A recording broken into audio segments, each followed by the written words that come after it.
Good morning everyone, सुप्रभात आप सभी को। एक बार फिर से आप सभी का स्वागत है इस फाउंडेशन कोर्स के अंदर। तो जैसा कि आप जानते हैं ऑलरेडी हमने जो कवर कर लिया है, हमारी जो 11th क्लास की एनसीईआरटी है उसके सभी टॉपिक्स सभी चीजों को हमने अच्छे से कवर कर लिया है। कुछ प्रश्न भी आपने देख लिए हैं लगे हाथ, उनके साथ साथ ही किस प्रकार से प्रश्न आते हैं, क्या सारी चीजें होती हैं। तो चलिए आज जो है ये आपका इंट्रोडक्टरी वीडियो होगा, ठीक है, जहां पे हम बात करेंगे आपका इंट्रोडक्शन वीडियो। यहाँ पे आपका किसके बारे में, आपका 12th क्लास की एनसीईआरटी के बारे में, ठीक है। 12th क्लास की एनसीईआरटी में आपका प्रथम अध्याय, प्रथम चैप्टर जो है आपका वो क्या है, वो है आपका मनोवैज्ञानिक गुणों में भिन्नताएं, चैप्टर नंबर 1। तो चलिए उसका इंट्रोडक्शन, उसकी रूपरेखा देखते हैं कि ये चैप्टर हमसे क्या कहना चाहता है। यहाँ देखिए सबसे पहले मनोवैज्ञानिक गुणों में विभिन्नताएं, डिफरेंसेस क्या हैं इंडिविजुअल के अंदर, ठीक है, कौन कौन से अलग अलग आपके गुण होते हैं मनोवैज्ञानिक, ठीक है। इस अध्याय को पढ़ने के बाद आप क्या क्या सीखने वाले हैं जिनमें लोग एक दूसरे से भिन्न होते हैं। मतलब मान के चलिए यहाँ पर एक इंडिविजुअल है, यहाँ पे दूसरा इंडिविजुअल है, ठीक है, जिनमें लोग एक दूसरे से भिन्न होते हैं, उन मनोवैज्ञानिक गुणों को समझ सकेंगे। मतलब मान लीजिए इस पर्सन का मनोवैज्ञानिक गुण और इस पर्सन का मनोवैज्ञानिक गुण क्या होगा, ये अलग अलग होगा। अब ये अलग अलग क्यों है, इसको समझना है हमको इस अध्याय के अंदर कि ये इसके अंदर कौन से ऐसे मनोवैज्ञानिक गुण हैं जो इसके अंदर नहीं है, और अगर है तो थोड़े से मैच कर रहे हैं, थोड़े से नहीं मैच कर रहे हैं, क्यों हो रहा है ऐसा, क्या चीजें हो रही हैं। उसी के साथ देखिए मनोवैज्ञानिक गुणों के मूल्यांकन के लिए प्रयुक्त विभिन्न विधियों को सीख सकेंगे, यानी कि मेथड्स भी आप सीखेंगे। इसके अंदर कौन कौन सी मेथड है, मतलब इनके अंदर जो गुणों के अंदर, इनके जो मनोवैज्ञानिक गुण हैं उनके अंदर जो विभिन्नताएं हैं, जो डिफरेंसेस हैं, ठीक है, उसमें मेजर कैसे करेंगे, मापन कैसे करेंगे, ठीक है। मतलब मान के चलिए आपके पास यहाँ पर 1 किलो शक्कर है और यहाँ पर आपके पास 1 किलो जो है आटा है, ठीक है। इसको तोलेंगे आप, ठीक है, कि मूल्यांकन करेंगे, या यहाँ पे आधा किलो आटा है तो मूल्यांकन कर लेंगे क्या है आपके यहाँ पर, आपके पास तराजू है। लेकिन दो इंडिविजुअल को तो आप तराजू में तोलेंगे नहीं, और तोलेंगे भी तो लगभग मान लीजिए 50 किलो का ये भी है, 50 किलो का ये भी है, तो फिर आपका जो यहाँ पर है सेम ही रहेगा। तो लेकिन उसके लिए कौन सी ऐसी विभिन्न विधियां हैं, कौन सी ऐसी मेथड्स हैं जिससे आप मनोवैज्ञानिक गुणों का मूल्यांकन कर सकते हैं। उसी के साथ देखिए आगे चीज है, व्याख्या कर लेंगे कि बुद्धिमत्तापूर्ण व्यवहार किसे कहते हैं, है ना, यानी बुद्धिमत्तापूर्ण व्यवहार क्या है। एक व्यवहार है नॉर्मल वाला और एक क्या है, बुद्धिमत्तापूर्ण व्यवहार किसे कहते हैं। फिर यहाँ देखिए मानसिक रूप से चुनौतीग्रस्त, यानी कि मेंटली रिटार्डेड, है ना, जो बेचारे लोग हैं उनका जो है दिमाग से वो चुनौतीग्रस्त है, ठीक है, मतलब वो क्या है, वहां पे डिसेबल है वो मानसिक रूप से। तथा प्रतिभाशाली व्यक्तियों की पहचान के लिए मनोवैज्ञानिक बुद्धि का मूल्यांकन किस प्रकार करते हैं जान सकेंगे। ये सवाल आया था आपको, ठीक है, कि आईक्यू का फॉर्मूला, ठीक है, याद आएगा कुछ हल्का फुल्का, यस यहीं से आया था वो सवाल, ठीक है। तो यहाँ देखिए प्रतिभाशाली यानी कि गिफ्टेड चिल्ड्रन जो है ना, जो एकदम क्लास में एकदम टॉप करते हैं, स्पोर्ट्स में भी टॉप रहते हैं, आईक्यू एकदम 140 150 पे उनका जो है बुद्धि लब्धि शूट करती है, ठीक है, आईक्यू शूट करता है। लेकिन जीवन में वो उतने सफल हो पाते हैं या नहीं हो पाते, वो सब भी हम बात करेंगे, ठीक है। और ऐसे बच्चे जो गिफ्टेड हैं और ऐसे बच्चे जो मेंटली रिटार्डेड है ना, मानसिक रूप से अक्षम है, मानसिक रूप से चुनौतियां हैं उनको, है ना, अटेंशन नहीं कर पाते, एडीएचडी का शिकार है, ठीक है, अटेंशन नहीं रख पाते, कॉन्सेंट्रेट नहीं कर पाते, ठीक है, चीजों को सीख नहीं पाते, नंबर्स को सीख नहीं पाते, है ना, और कुछ चीजें ताल लय सुर कभी कभी सीख नहीं पाते। तो क्या कारण है उनके पीछे, उनको हम समझेंगे। उसी के साथ देखिए भिन्न भिन्न संस्कृतियों में, संस्कृतियां आ गई कहाँ की, अपनी अमेरिका की आ गई, ठीक है, अपनी लक्षद्वीप की आ गई, माहे की आ गई, ठीक है, और यहाँ पे आपकी चाइना की आ गई, ठीक है। ये क्या है, अलग अलग संस्कृतियां हैं। यहाँ पे चावल को ज्यादा प्राथमिकता है, चावल चावल खा रहे हैं, चाइनीज ज्यादा खा रहे हैं। यहाँ पे देखिए बर्गर को ज्यादा प्राथमिकता है, ठीक है, बर्गर बर्गर, ब्रेड ब्रेड खा रहे हैं। यहाँ पर देखिए यहाँ पर कीड़े मकोड़े खा रहे हैं, मतलब इन द सेंस समुद्री जीव, समुद्री फूड खा रहे हैं वहां पे, ठीक है। तो यहाँ पर अगर देखिए खान पान जब अलग है तो यहाँ पर विभिन्न संस्कृतियों में किस प्रकार बुद्धि का अर्थ भी भिन्न भिन्न होता है। क्या यहाँ बुद्धि अलग है, यहाँ बुद्धि अलग है, यहाँ बुद्धि अलग है, इन सबको भी हम जानेंगे। और उसी के साथ देखिए बुद्धि तथा अभिक्षमता के विभेद को समझ सकेंगे। मतलब एक तरफ आपका क्या है, एक तरफ आपका है इंटेलिजेंस, एक तरफ आपकी है बुद्धि, और उसी के साथ दूसरी ओर क्या है, दूसरी छोर में है आपका एप्टीट्यूड, ठीक है। अब क्या फर्क है, ये क्या चीज है, क्या ये जो है एप्टीट्यूड नाम की कौन सी चिड़िया है जो इंटेलिजेंस के बीच क्या बताती है, विभेद बताती है। क्या ये दोनों एक जैसे हैं या ये दोनों जो है अलग अलग है, इनके बीच क्या विभेद है, इनको भी आपको समझना है। मतलब आप समझ रहे हैं पूरी कहानी कहाँ घूमेगी, पूरी कहानी घूमेगी आपके बुद्धि के संदर्भ के अंदर, ठीक है। बुद्धि होती क्या है, कैसी होती है, कैसे दिखती है, क्या उसको हम छू सकते हैं, फिजिकली भौतिक रूप से महसूस कर सकते हैं, अलग अलग संस्कृतियों में अलग अलग कल्चर में क्या उसका इस्तेमाल है, कैसे हम उसको उपयोग में ला सकते हैं, क्या क्या चीजें हैं, ठीक है। तो यहाँ देखिए विषय वस्तु दी है, यहाँ पर कुछ कुछ चीजें दी हैं। यहाँ देखिए ह्यूमन फंक्शनिंग में व्यक्तिगत भिन्नताएं, मानव प्रकारों में व्यक्तिगत भिन्नताएं किस प्रकार से हैं। उसके बाद मनोवैज्ञानिक गुणों का मूल्यांकन, आप असेसमेंट कैसे करेंगे, आप मेजर कैसे करेंगे आपके मनोवैज्ञानिक गुणों को। ठीक है, पहले जानेंगे आप उनकी फंक्शनिंग के बारे में, मानव प्रकार कैसे करता है, इनके बीच अलग अलग कौन सी भिन्नताएं हैं, और फिर जानेंगे कि इन गुणों का मूल्यांकन हम कैसे कर सकते हैं, मूल्यांकन इनका हम कैसे करेंगे, इनको हम एसेस कैसे करेंगे कि किसमें कितनी ज्यादा बुद्धि है, किसमें कितनी कम है, कौन कौन से गुण है। ठीक है, फिर देखिए यहाँ बात होती है अगला बुद्धि की, बुद्धि के अंदर आपका इंटेलिजेंस। ठीक है, इंटेलिजेंस आता है आपका यहाँ पर। इंटेलिजेंस में देखिए बुद्धि के सिद्धांत होंगे फिर। अच्छा ठीक है, एक चीज हो गई इंटेलिजेंस, अब उसका कौन कौन से सिद्धांत है, कौन कौन सी थ्योरी इसके अंदर आई है, उनकी हम यहाँ पर बात करेंगे। यहाँ पर देखिए बहुबुद्धि का सिद्धांत, सबसे पहले ही कौन आता है आपके, बहुबुद्धि का सिद्धांत, यानी कि बुद्धि केवल एक नहीं है, बुद्धि क्या है, बहुत सारी है। किसने बोला ये, नीचे कमेंट में बता दीजिएगा, या मालूम हो तो व्हाट्सएप कर दीजिएगा। ठीक है, कि किसने बताया आपको कि बहुबुद्धि का सिद्धांत के बारे में। ठीक है, उसके बाद देखिए बुद्धि का त्रिचापीय सिद्धांत, त्रिपाचीय बोलते हैं कभी कभी, बट त्रिचापीय सिद्धांत ध्यान दीजिएगा। ठीक है, ये कौन सी थ्योरी है आपकी, ट्राई आर्किक थ्योरी है ना, त्रिविमा वाली थ्योरी है आपकी ये।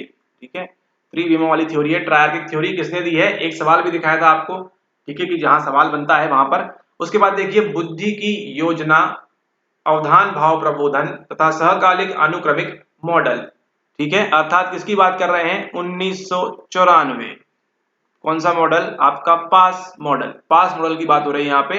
प्लानिंग, अटेंशन, अराउजल और आपका साइमल्टेनियस प्रोसेसिंग, सहकालिक अनुक्रमिक मॉडल किस प्रकार से काम करता है उसकी बात कर रहे हैं यहाँ पे। किसने दिया है, जेपी दास, नेगलेरी, किरवी, नाम आ जाएगा, सीधे सीधे पूछ लेते हैं कभी कभी, किसने दिया है बताना है आपको। ठीक है, तो ये भी पढ़ना है आपने हमारे साथ। ठीक है, तो चलिए आगे देखते हैं। तो ये देख लिया आपने बुद्धि के सिद्धांत, क्या केवल इतने ही है, क्या किसी और ने नहीं कहा, नहीं कहा है, वो सब देखेंगे अगले लेक्चर के अंदर क्या क्या उन्होंने बताया है। उसमें देखिए बुद्धि में व्यक्तिगत भिन्नताएं, आपकी बुद्धि, आपके पड़ोसी की बुद्धि और उसके पड़ोसी की बुद्धि, है ना, तीनों एक ही कॉलेज में पढ़ते हैं, लेकिन क्या है यहाँ पर सबकी बुद्धि जो है वो अलग अलग है ना। आपकी बुद्धि, आपके माता पिता की बुद्धि भी जो है अलग अलग है थोड़ी बहुत। ठीक है, तो ये फर्क क्यों आ रहा है, ये दिक्कत क्यों आ रही है, इसके बारे में हम जानेंगे। ठीक है, कि बुद्धि में व्यक्तिगत भिन्नताएं क्यों होती हैं, उसी के साथ बुद्धि में विचलन। ठीक है, आपकी बुद्धि किस प्रकार से विचलित होती है, कौन कौन से इसके अंदर वेरिएशंस हैं। और फिर देखिए बुद्धि परीक्षणों के कुछ दुरुपयोग, आपके जो इंटेलिजेंस टेस्ट हैं उनका क्या हो सकता है, उनका दुरुपयोग कर सकते हैं आप। ठीक है, इसका आप मिसयूज कर सकते हैं इन इंटेलिजेंस टेस्ट का। मान लीजिए आपने किसी का आईक्यू टेस्ट लिया, किसी का आपने बुद्धि परीक्षण किया और उसका स्कोर मान लीजिए 50 आ रहा है, तो आप पूरी क्लास के सामने उसकी हंसी मजाक उड़ाएंगे, ऐसे नहीं हंसी मजाक उड़ानी है। अब यहाँ देखिए संस्कृति तथा बुद्धि, कल्चर और इंटेलिजेंस हमेशा रहता है सवाल, कि कल्चर और इंटेलिजेंस में एक अच्छे स्तर पर सवाल पूछ सकते हैं आपसे कि बुद्धि आपकी और संस्कृति किस प्रकार से मिलती जुलती है, विभिन्न है, क्या है। और उसी के साथ देखिए एक इंपॉर्टेंट कंपोनेंट नाम पूछ लेगा सीधे सीधे कि किसने बताया है आपको। ठीक है, यहाँ पे क्या है, इमोशनल इंटेलिजेंस, इमोशनल इंटेलिजेंस के बारे में, सामवेगिक बुद्धि के बारे में क्या चीजें हैं क्या नहीं है वो आपको पूछ लेगा, सीधा सीधा सवाल यहाँ पर, इसको आपको पढ़ना है। उसके बाद देखिए संवेगतः बुद्धिमान व्यक्तियों की विशेषताएं। ठीक है, ऐसी जो बुद्धि है उनमें क्या विशेषताएं होती हैं जिनके अंदर ये होता है। और फिर यहाँ पर देखिए विशिष्ट योग्यताएं, अलग कौन कौन सी योग्यताएं हैं जो आपने पढ़नी है, इसके अंदर आपकी अभिक्षमता का स्वरूप एवं मापन, है ना। आप जानेंगे एप्टीट्यूड होता क्या है, किस चिड़िया का नाम है यहाँ पर, है ना, कौन सी चीज है यहाँ पर एप्टीट्यूड है, उसका स्वरूप क्या है, किस प्रकार से उसका नेचर है, और उसका मापन, उसको देखिए मेजर कैसे करेंगे। पहले आपने क्या देखा, पहले आपने इंटेलिजेंस के बारे में देखा कि ये क्या होता है, और फिर मेजर कैसे करेंगे, मापन कैसे करेंगे। फिर आपने देखा एप्टीट्यूड के बारे में, ठीक है, उसको आप क्या होता है और उसके बाद उसका मेजर कैसे करेंगे। हर चीज यही चलती है साइकोलॉजी के अंदर, पहले उसको डिफाइन करो और फिर उसको मापन करो। उसके बाद देखिए अंत में जो आपके पास आती है, सबसे अंत में जो चीज है वो क्या है, वो है आपकी मोस्ट आईएमपी, जिसको आप क्या बोलते हैं, क्रिएटिविटी। क्रिएटिविटी के बारे में आपने ऑलरेडी पहले पढ़ के रखा है, इसके अंदर दो प्रकार के चिंतन आते हैं, डाइवर्जेंट एंड आपके कन्वर्जेंट थिंकिंग, किसने दी है आपको ऑलरेडी मालूम है। ठीक है, ऐसी चीजें आपको लिंक करनी होती है। ठीक है, तो सृजनात्मकता के बारे में पढ़ेंगे और उसी के साथ देखेंगे इंटेलिजेंस और क्रिएटिविटी के मध्य में क्या कुछ संबंध है, क्या इनके बीच कोई सहसंबंध है, या है भी या नहीं, या केवल बातें ही होती हैं। ठीक है, इन सबको जानेंगे हम इस अध्याय के अंदर।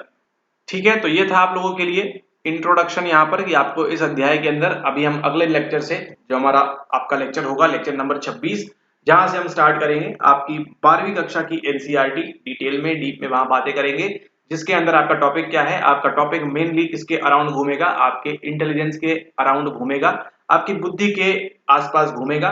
तो इसको आप ध्यान रखें। और उसी के साथ जरा देखिए यहाँ पर, जरा नजर घुमाइए और देखिए यहाँ पर इस व्यक्ति को, इस सज्जन को। ठीक है, इस सज्जन को देखिए और बताइए कौन है। यहाँ पर, और आपको बताते हैं कि आपको याद भी कैसे रखना है।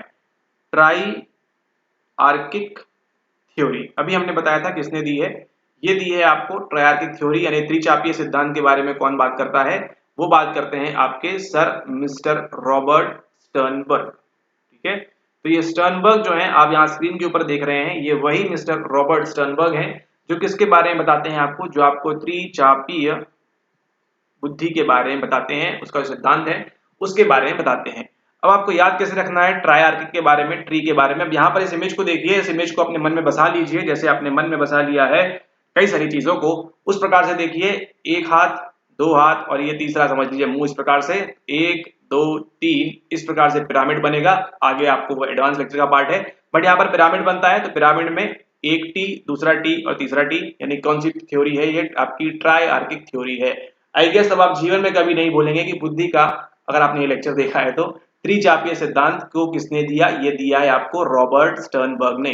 किसने दिया है आपको, रॉबर्ट स्टर्नबर्ग ने आपको दिया है बुद्धि का त्रिचापीय सिद्धांत। हमको इस प्रकार की फोटो दिखाई गई थी, यहाँ पर एक हाथ था, यहाँ पर एक हाथ था और यहाँ पर एक मुंह था, यानी कि आपकी किसकी थ्योरी है, ये आपकी स्टर्नबर्ग की ट्राइआर्किक थ्योरी है। ठीक है, तो त्रिचापीय सिद्धांत किसने दिया है आपको, मिस्टर रॉबर्ट स्टर्नबर्ग। सवाल कभी भी आएगा। अब इसके अंदर क्या कहते हैं वो देखेंगे हम अगले लेक्चर के अंदर। लेकिन वेट जा कहा रहे हैं, जरा इनको भी मिलिए, इन सज्जन से भी मिलिए। ये जो बड़ा सा मुस्कुरा रहे हैं, देखिए यहाँ पे आपको हाथ वगैरह कुछ नहीं दिख रहा है ना, मतलब इस सज्जन ने हमको ट्राइआर्किक थ्योरी नहीं दी है, ये बात यहाँ पर सिद्ध हो जाती है। ठीक है, इस सज्जन ने हमको जो है यहाँ पर ट्राइआर्किक थ्योरी नहीं दी, तो फिर इन्होंने दिया क्या है हमको। अब यहाँ देखिए, ये क्या है, ये ये ये ये ये क्या है, बाल है। आपको आइडिया लग रहा है अब क्या बोलने वाले हैं। अब हम यहाँ पे देखिए, अलग अलग अलग अलग अलग अलग बाल दिख रहे हैं। क्या नाम है इनका, इनका नाम है हॉवर्ड गार्डनर।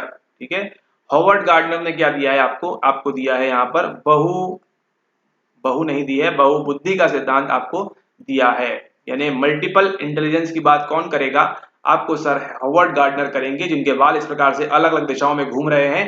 ठीक है, अलग अलग दिशाओं मतलब किसकी बात करते हैं, देखिए बहु बाल इनको दिख रहे हैं यहाँ पे। ठीक है, बहु बाल, कई सारे बाल इनके यहाँ वहां बिखरे हुए हैं, इसलिए इन्होंने क्या दिया है आपको, आपको इन्होंने दिया है बहुबुद्धि का सिद्धांत। क्या दिया है इन्होंने, बहुबुद्धि का सिद्धांत दिया है। इस फोटो को भी जो है अपने मन में, तन में, धन में जो है आपने बसा लीजिए। हॉवर्ड गार्डनर ने क्या दिया है, मल्टीपल इंटेलिजेंस का सिद्धांत दिया है। कई सारी चीजें उसके अंदर आती हैं जिसको हम कवर करेंगे अगले लेक्चर के अंदर। ठीक है, तो अब दो चीजें कभी नहीं भूलना है, इनके बाल और उनके दो हाथ यहाँ पर और एक मुंडी यहाँ पे, आपके रॉबर्ट स्टर्नबर्ग की, जो क्या बताते हैं आपको, ट्राइआर्किक थ्योरी बताते हैं। ठीक है, मुंडी हाथ दो यहाँ पर, ठीक है, मुंडी हाथ दो यहाँ पर, एंड देन यहाँ पर देखिए ऐसे बिखरे बिखरे बाल, बिखरे बिखरे बाल क्या बताते हैं आपको, आपको बताते हैं बहुबुद्धि के सिद्धांत के बारे में, यानी कि मल्टीपल इंटेलिजेंस के बारे में। ठीक है, तो इस वीडियो के लिए इतना ही, ये था आपका, ये तो है इंट्रोडक्शन। मिलते हैं आपसे अगले लेक्चर में, जहां हम शुरुआत करेंगे हमारे साइकोलॉजिकल एट्रीब्यूट्स के बारे में, बात करेंगे कौन कौन सी चीजें होती हैं, और उसी के साथ आगे हम बात करेंगे चल के किसके बारे में, आगे चल के बात करेंगे हम बुद्धि के बारे में। तब तक के लिए धन्यवाद।